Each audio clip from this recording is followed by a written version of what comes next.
وصحبه وبارك وسلم كما تحب وترضى عدد ما تحب.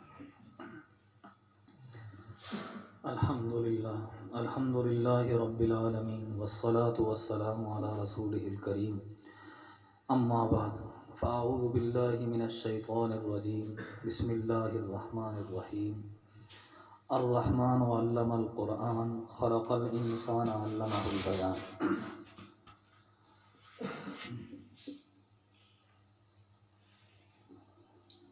ابھی قرآن کریم کی تلاوت کر رہے تھے بھائی عبدالجبار. ایک آیت 2-3 مرتبہ پڑھی. یمنون علیک ان اسلموا قل لا تمنوا علی اسلامکم بل اللہ یمن علیکم ان ہداکم. نبی صلی اللہ علیہ وسلم دین کی دعوت دے رہے تھے, صحیح بات بتا رہے تھے تو اکیلے تھے.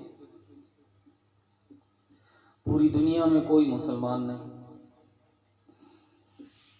اس بات کا ایمان رکھنے والا نہیں کہ مجھے اللہ نے پیدا کیا ہے اور موت کے بعد اللہ کے یہاں حساب کتاب دینا ہے, جنت ہے جہنم ہے, اس بات کا کوئی ایمان رکھنے والا نہیں. دعوت شروع کی تو شروع کے 13 سال میں تو بہت کم 70-80 لوگ ایمان لائے. تو اس وقت جو مشرکین ایمان لاتے تھے وہ کہتے تھے کہ اے نبی ہم آپ پر احسان کر رہے ہیں کہ ہم اسلام لا رہے ہیں. اللہ فرما رہے ہیں کہ تم نبی پر احسان نہیں کر رہے ہو, بل اللہ یمن علیکم, اللہ تعالیٰ تم پر احسان کر رہے ہیں کہ اللہ تمہیں ہدایت دے رہے. اللہ نے تمہارے دل میں بات ڈالی کہ تم صحیح راستے پر آ جاؤ, تو پھر تم نے چاہا تو اللہ نے تمہیں ہدایت دی. ورنہ اللہ نے آپ کے بہت مشفق چچا ابو طالب کے دل میں یہ بات ڈالی ہی نہیں تو وہ کفر کی حالت میں مرے اور ہمیشہ جہنم میں رہے. یہ احسان جو بھلائی کا انعام ملتا ہے, ہم اللہ کے راستے میں نکل گئے, اللہ نے توفیق دی تو ہم اللہ کے راستے میں نکل گئے. مدرسے میں پڑھنے آ گئے, اللہ نے توفیق دی تو مدرسے میں پڑھنے آ گئے. دنیا تو اللہ تعالیٰ یوں ہی دے دیتے ہیں, ہر کسی کو دے دیتے ہیں. آپ صلی اللہ علیہ وسلم کی وفات ہو رہی تھی مدینہ منورہ میں. اللہ سے ملنے والے تھے. موت سے پہلے آپ نے فرمایا کہ مجھے میری امت کے بارے میں اس کا ڈر نہیں ہے کہ وہ کھائے گی کہاں سے اور کمائے گی کہاں سے. اس کے اقتصادی پوزیشن, اس کے معاشی پوزیشن, اس کا گھر کیسے بنے گا, اس کا مجھے ڈر نہیں ہے.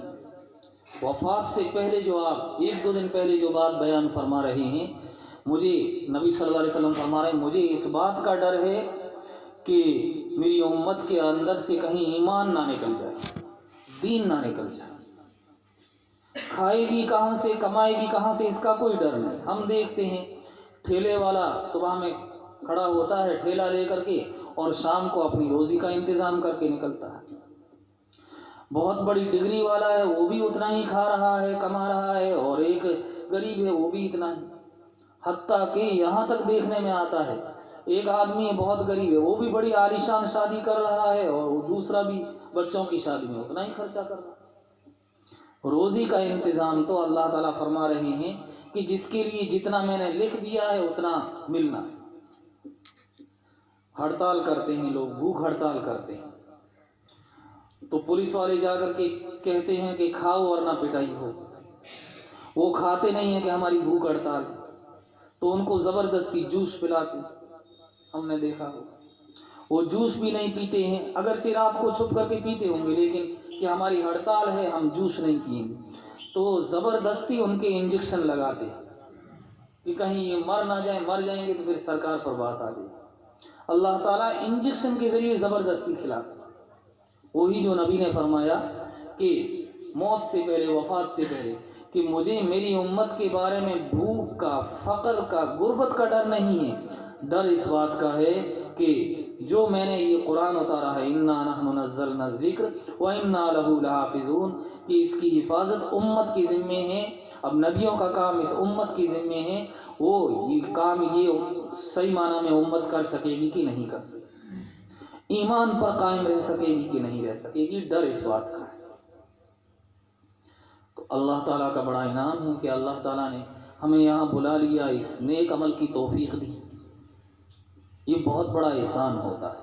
اللہ نے توفیق دی کہ کتنی بڑی کتاب، محنت کرتا ہے انسان، کوئی کتاب ایسی نہیں ہے کہ جس کو ایک جگہ بیٹھ کر کے سنا دے۔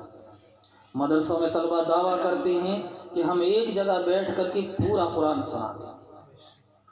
اللہ نے حفاظت کی ذمہ داری دی، معجزہ ہے۔ ایسے طلبہ کہ 15 پارے ایک دن میں سنا دیں گے، 15 پارے ایک دن میں سنا دیں۔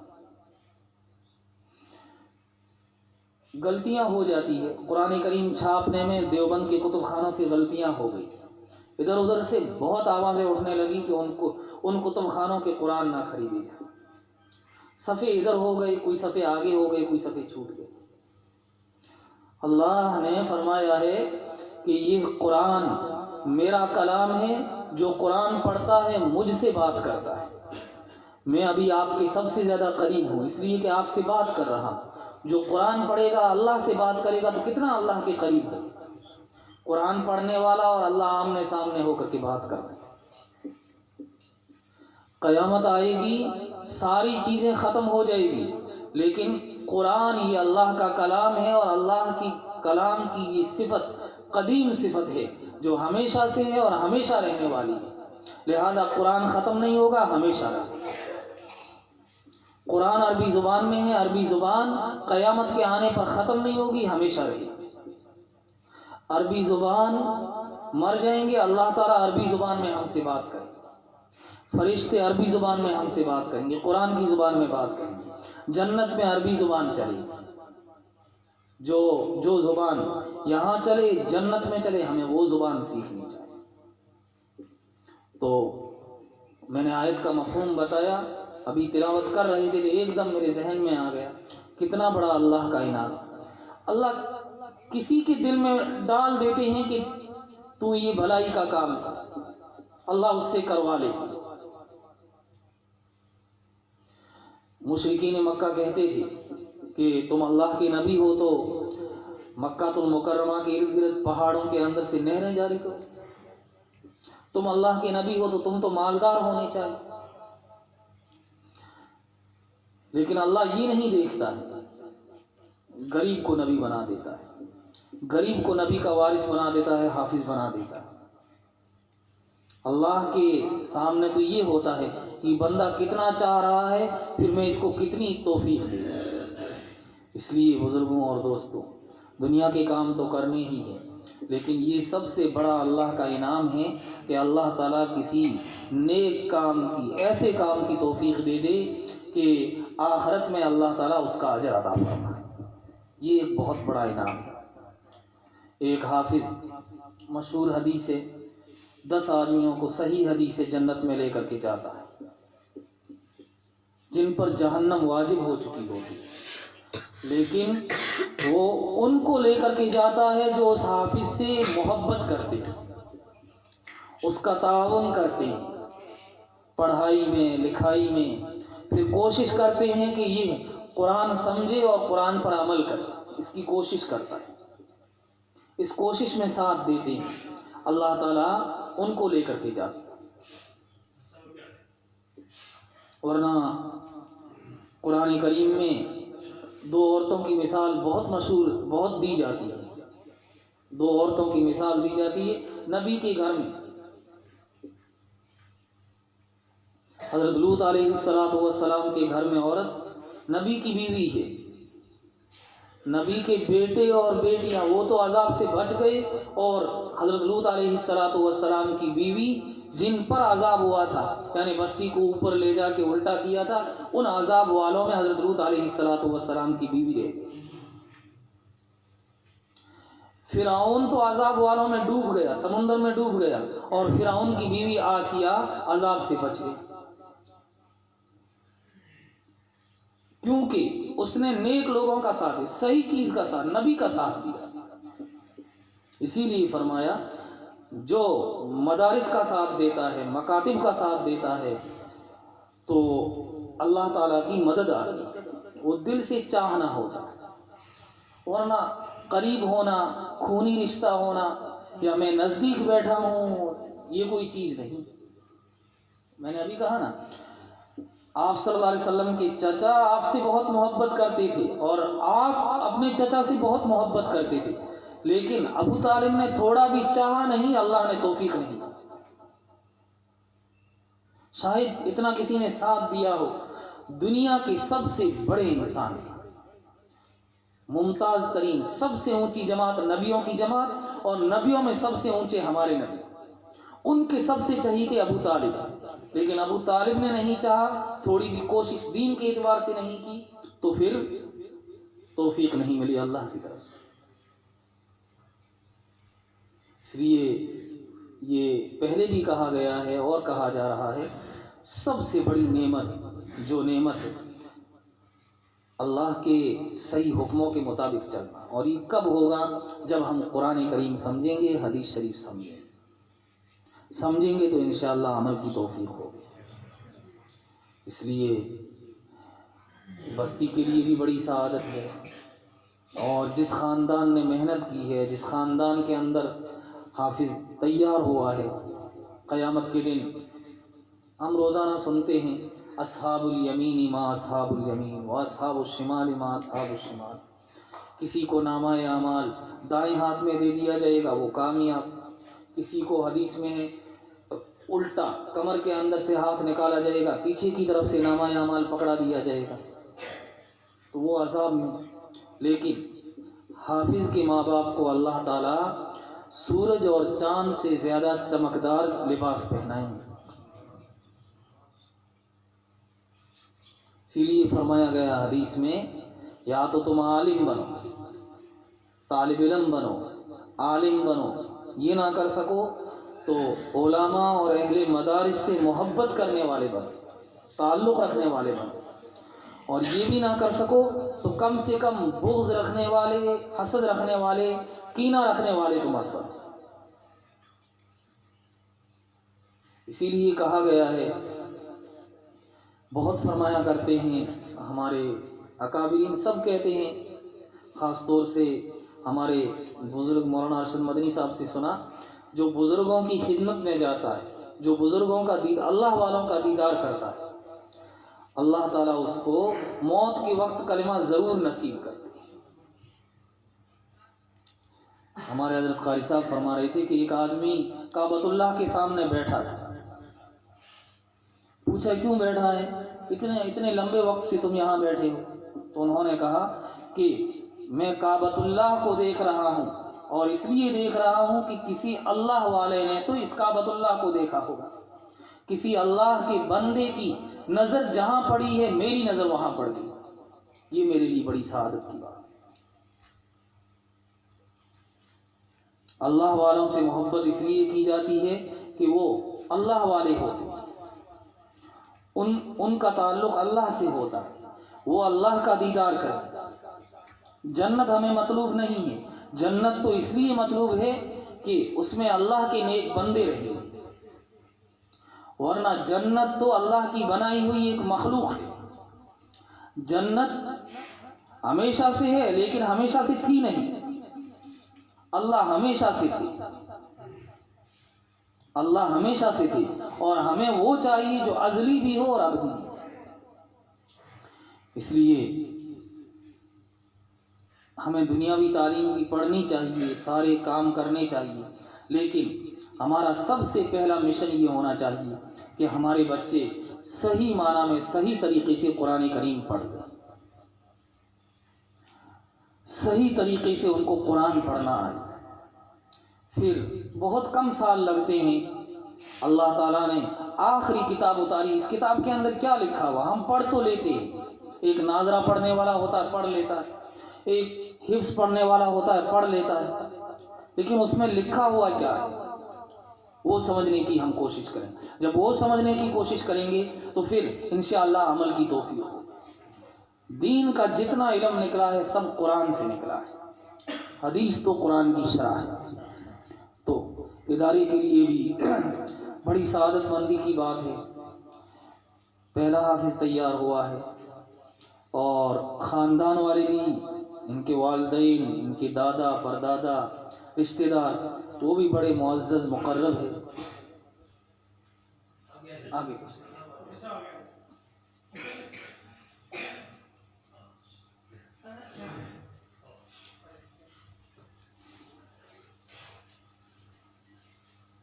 ہمیں چاہیے کہ ہم اس عظیم نعمت کی، پہلے بھی میں نے کہا ہے شاید، سورہ رحمان میں اللہ تعالیٰ نے دنیا آخرت کی سینکڑوں نعمتیں گنوائی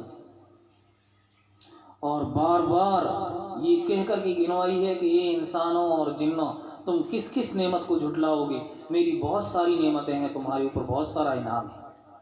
لیکن ان تمام نعمتوں میں جو سب سے پہلے نعمت گنوائی ہے وہ الرحمن علم القرآن، تعلیم قرآن، کہ تمہیں قرآن سکھایا، تمہیں قرآن دیا، تمہیں قرآن کی باتوں پر عمل کی توفیق عطا فرمائی. اقیم الصلاۃ، اقیم الصلاۃ، نماز پڑھنے کی، قرآن کی باتوں پر عمل کی توفیق عطا فرمائی. سب سے پہلے اللہ تعالیٰ نے یہ نعمت گنوائی. یہ بہت بڑا انعام ہے. وہ بڑے بڑے سردار جنہوں نے اس نعمت کی قدر نہیں کی تو مٹی میں مل گئی. اور فارس سے آئے حضرت سلمان، اللہ تعالیٰ نے قیامت تک کے لیے نام روشن کر دیا اور جنت میں آپ کے قریب. حبشے سے آئے بلال، غلام، دنیا کے امیر بن گئے، دنیا کے بادشاہ، صرف اس وجہ سے کہ آپ صلی اللہ علیہ وسلم فرماتے تھے میرے اوپر قرآن اترتا ہے، وہ کہتے تھے کہ ہاں آپ پر اترتا ہے. آنکھیں بند کر کے مانتے. آپ نے فرمایا میں معراج میں جا کے آیا ہوں. کفار مذاقیں کرنے لگے، مشرکین، بڑے بڑے سردار دنیا میں جہاں بھی جاتے تھے قدر ہوتی. لإیلاف قریش ایلافہم رحلۃ، سردیوں کے موسم میں، گرمیوں کے موسم میں سفر کرتے تھے، جہاں جاتے تھے قدر ہوتے تھے کہ قریش آئے ہیں، مکے سے آئے، کعبۃ اللہ سے آئے، قدر کرتے تھے. لیکن انہوں نے انکار کیا معراج کا. صدیق اکبر نے کچھ نہیں کہا. آپ نے فرمایا کہ میں رات میں جنت جہنم دیکھ کر کے آیا ہوں. حضرت صدیق اکبر نے کہا کہ ہاں بالکل دیکھ کر کے آیا. آنکھیں بند کر کے مان لی. اللہ نے قبول کیا. ہمیں قرآن کو آنکھیں بند کر کے ماننا ہے، اس کی ایک ایک بات پر عمل کرنا ہے. انشاءاللہ اللہ تعالیٰ قبولیت عطا فرمائیں گے. اور اللہ کرے کہ ہماری نسلوں کے اندر حفاظ پیدا ہوں، محدثین پیدا ہوں، مفسرین پیدا ہوں. کوئی مشکل نہیں ہے اللہ تعالیٰ کے لیے. شاہ ولی اللہ پیدا ہو سکتے ہیں ہماری بستی میں. مجدد الفسانی 1000 سال ہو گئے. اکبر بادشاہ نے کوشش کی کہ اب 1000 سال ہو گئے، دین پرانا ہو گیا، مٹاؤ.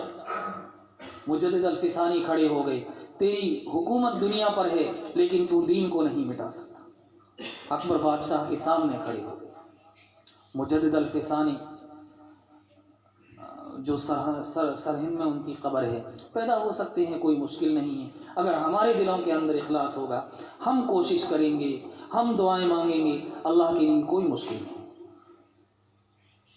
حضرت خواجہ اجمیری پیدا ہو سکتے ہیں، اللہ کے نیک بندے پیدا ہو سکتے ہیں ہماری نسلوں کے اندر. تو بڑی سعادت کی بات ہے، خوشی کی بات ہے. حضرت قاری طیب صاحب علیہ الرحمہ کا حفظ مکمل ہوا تو ان کے والد صاحب حافظ صاحب رحمۃ اللہ علیہ بہت بڑے عالم بھی تھے. حیدرآباد وہاں پر اسلامی حکومت کی صدر مفتی تھے. قاری طیب صاحب علیہ الرحمہ کا حفظ مکمل ہوا تو جہاں جہاں ان کے پورے ملک کے اندر اس وقت میں حافظ صاحب کے جہاں جہاں تعلق تھے ہر جگہ دعوت دی اور بہترین قسم کا کھانا بنایا کہ میرے بچے کا حفظ مکمل ہوا ہے، حافظ بنا ہے. تو اس پر خوشی. نتیجہ کیا؟ 17-18 سال کی عمر میں، حتیٰ کہ لکھا 16 سال کی عمر میں قاری طیب صاحب دارالعلوم کے محتمم بن گئے اور 55 سال تک دیوبند مدرسے کے محتمم رہے. آج جو ہمیں اسلامی حکومتیں دکھ رہی ہے چاہے کسی ملک کے اندر ہو, وہاں ہمارے ان اکابرین علماء دیوبند کا خاص ہاتھ ہے. قاسمی خاندان کا شیخ الہند. تو اتنی محبت ایک حافظ بننے پر تو اللہ تعالیٰ نے ان کی اولادوں کو کیسا نوازا. اللہ تعالیٰ دلوں کو دیکھتے ہیں, طاقت کو بھی نہیں دیکھتے, پیسہ بھی نہیں دیکھتے. بہت سے پیسے والے دین کا کام نہیں کر پاتے. اس لیے ہمیں ان سے محبت کرنی ہے. خاندان اللہ کرے کہ ایک دم پختہ حفظ ہو جائے, اور پھر اللہ کرے کہ قرآن کریم سمجھیں, حدیث شریف سمجھیں, سیاستہ سمجھیں, حدیث کی کتابیں سمجھیں, اور پھر اللہ تعالیٰ کرے کہ اس پر بستی والے بھی پورا عالم اسلام, پوری دنیا عمل کرے. یہی سب سے بڑی سعادت ہے, اور اسی سے اس جہاں میں بھی کامیابی ہے اور آخرت میں بھی کامیابی ہے. اللہ تعالیٰ ہمیں اعمال صالحہ کی توفیق عطا فرمائے. بچوں نے جو پڑھا ہے, استاد صاحب نے جو محنت کی ہے, اللہ تعالیٰ قبول فرمائے اور دونوں جہاں کی سرخروئی عطا فرمائے. Thanks for watching. Don't forget to like, comment, share and subscribe to Al Wahid channel.